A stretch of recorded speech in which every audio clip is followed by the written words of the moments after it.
Hello and welcome to Tic-Tac-Tour. In this video, we will be learning about how to simplify rational expressions by multiplying and dividing. We'll start by doing a quick recap about simplifying rational expressions. We'll go through the various steps for simplifying by multiplying and dividing. And then we'll discuss two examples, one multiplying and one dividing, including one that is slightly more complex than the other, and I hope you find that helpful. So let's get started. Firstly, in my previous video, we discussed rational functions, which are functions that are ratios of two polynomials. So notice that r of x and s of x here are each supposed to be polynomials in the numerator and denominator, where the denominator cannot equal to 0. And we also discussed in that video how to determine the restrictions given this understanding that anything in the denominator cannot equal to 0. So here is the general process. We set each factor in the denominator equal to 0, and we solve for the variable to determine the restrictions. We'll do this again for today's examples as well, so you will get a sample of that here. But in case you want to learn more about that, then you may want to refer to my previous video and review that before going forward with this one to get a better understanding of simplifying rational functions or expressions individually and how to determine their restrictions on their own. Before we get into the specific steps for multiplying and dividing, let's consider this.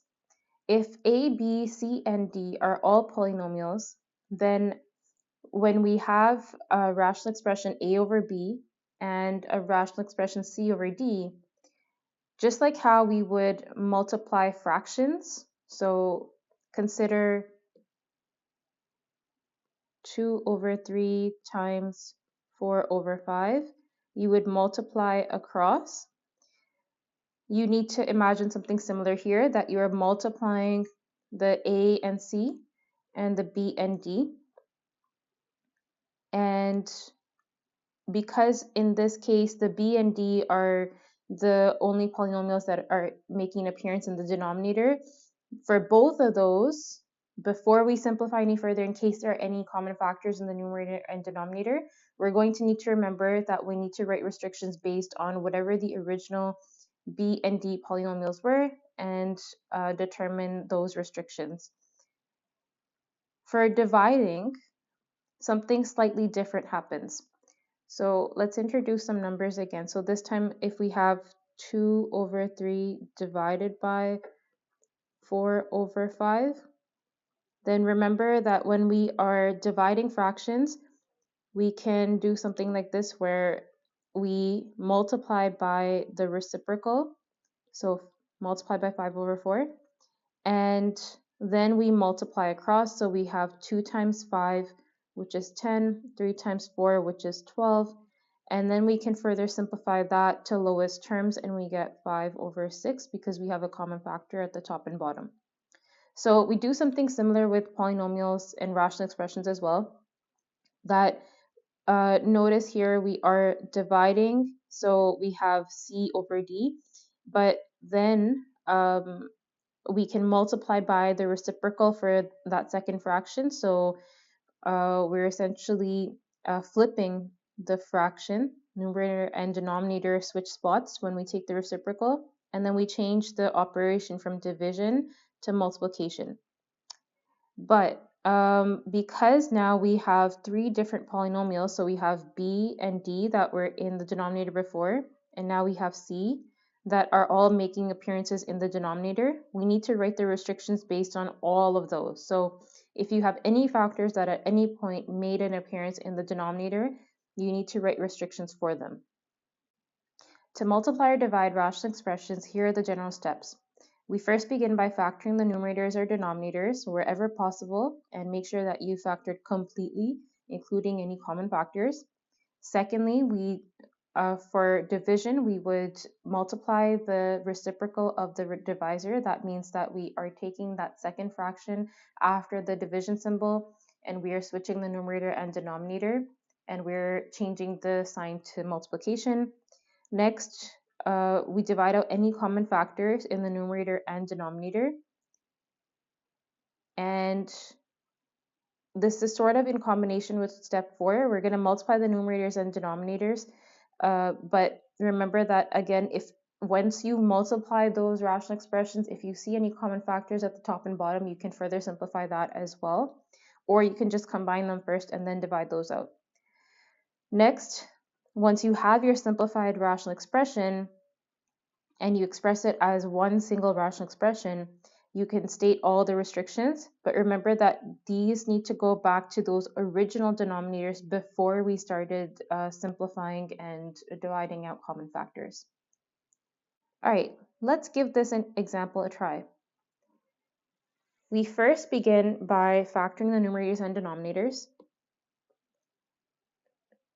So these are all simple trinomials, which means that we can find two numbers that multiply to the last term. So whenever I say last term, I'm referring to the C term in our expressions, and then two numbers that add to the middle term, so the B term. In our first expression there, two numbers that multiply to 4 and add to -5 would be -1 and -4. Two numbers that multiply to equal to -28 and add to 3 would be +7 and -4.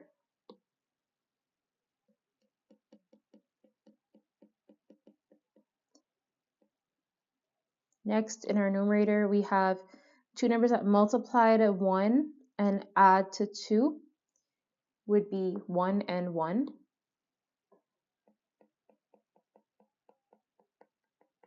And two numbers that multiply to equal to -1 and add to 0. That's one way to do this, but also you may be thinking, well, that's a difference of squares. So you can think of it that way as well, that remember, for a difference of squares, we have a squared minus b squared equals a plus b, a minus b. So following that format, we have x plus 1, x minus 1.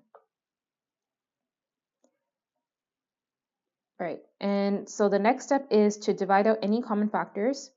So we're going to divide out x minus 4 because we see that in the numerator and denominator, and also x plus 1. Considering that we are going to be multiplying the numerators and denominators and combining these terms, I could go ahead and already say that x minus 1 is common here and here, but I'm going to first combine the terms just so that it doesn't feel so confusing. But really, once you feel more comfortable with this, it's completely all right if you go ahead and start simplifying from there. The only reason I wouldn't say to do that right now is because you want to make sure that you're being careful of what operation you're working with. And sometimes people make mistakes when they forget that they're dividing and they still need to take the reciprocal of that second fraction. So if you've already done that, then that's okay. Go ahead and start simplifying across as well. X minus 1 divides out, and now we can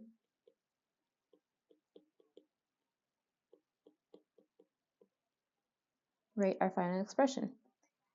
Okay, so we have our simplified expression. Now we need to go back to our original denominator, so that's over here, and we're going to write the restrictions based on those. Remember that restrictions are any x values that cause the denominator to equal to 0. So that would be, for our first factor, we have -7, because if I have x plus 7 equals to 0, then when I simplify that, I get x equals to -7. Sorry, when I solve that. So we have -7, we have +4 because of this factor here, -1 for this factor, and +1 for this factor. For each of them, always you are setting the factor equal to 0, and then you're solving for what value you get for x. So we have -7 plus or minus 1 and 4. The two factors where we had -1 and +1 can be written like this, just to simplify and compress our answer there. Now that we're hopefully feeling comfortable with this, let's try one other example. In this case, you'll notice that it's a little more complex because we first have to factor complex trinomials, and then we're also dealing with division. So a few extra steps here. In this case, I am going to be using the crisscross or butterfly method to factor, but you're welcome to use other methods like box method, decomposition, or others that you're aware of. I do have another video that discusses this, so in case you want more details about how to factor, you can take a look at that. I can link it below in the description box. Okay, so for 2x squared plus x minus 3, I'll consider the factors 1, 2, 1, 3 for each of the a and c values, and I want to end up with a positive value in the middle, so I'm going to say that the one is negative. So when you multiply across, you get -2 plus 3, which is +1, and the factors multiply to the coefficient and constant as I want. So I'm going to read my answer across. The factors are x minus 1, 2x plus 3. Now for the denominator, similar steps. I am going to set this up like this.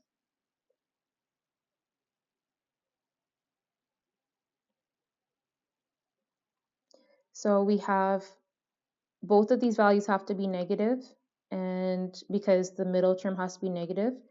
Also, negative times negative gives us positive here. So I've checked that at either end the factors work. And now -6 plus -5 gives us -11. So I'm going to read my answer across. I get 2x minus 1 and 5x minus 3.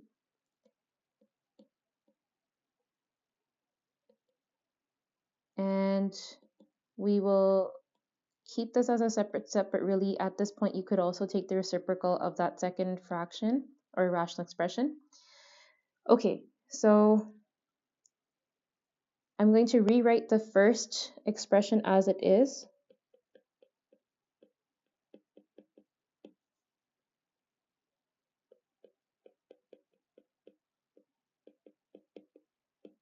And for the second expression, we are going to take the reciprocal of that. At this point, I'm going to go ahead and start simplifying. So I see that because if I were to multiply, just as I discussed in the previous example, I'm going to see that I'm going to combine the numerators together and then multiply the denominators. So I couldn't go ahead and start simplifying right here to reduce the length of the solution. So 5x minus 3 appears at the top and bottom. And we also have x minus 1 appearing at the top and bottom. And beyond that, I don't see anything else that can be simplified. So I'm going to write my simplified expression here. We have 2x plus 3 that's left over and 2x minus 1 that's left over. Now for the restrictions, we need to go back to the original denominators. So we're going to go back over here because here's where I see the factored forms. And for this one, I'm going to go ahead and actually show the work for determining the restrictions. So 2x plus minus 1 equals 0. We take 1 to the other side and we divide both sides by 2. So we have x equals 1/2. That is our first restriction, that x cannot equal to 1/2. Next we have 5x minus 3. Set that equal to 0. We get 5x equals to 3 divided by 5, which is x equals 3/5. So that's our second restriction. For our other rational expression, we have 5x minus 3, which repeats. So that won't need to be stated as a separate restriction. But once we take the reciprocal, we notice that x minus 1 also makes an appearance in the denominator. So you would need to write the restriction for that as well. And again, we set the denominator equal to 0, and we find that x cannot equal to 1 either. Okay, that's the lesson on rational expressions being simplified by multiplying or dividing. I hope that you found that to be helpful, and I'll just zoom in on this summary in case you want to take another look at that. Please, if you found this to be helpful, leave me a comment and let me know if you'd like to learn any other topics as well. Thank you so much for watching. Take care.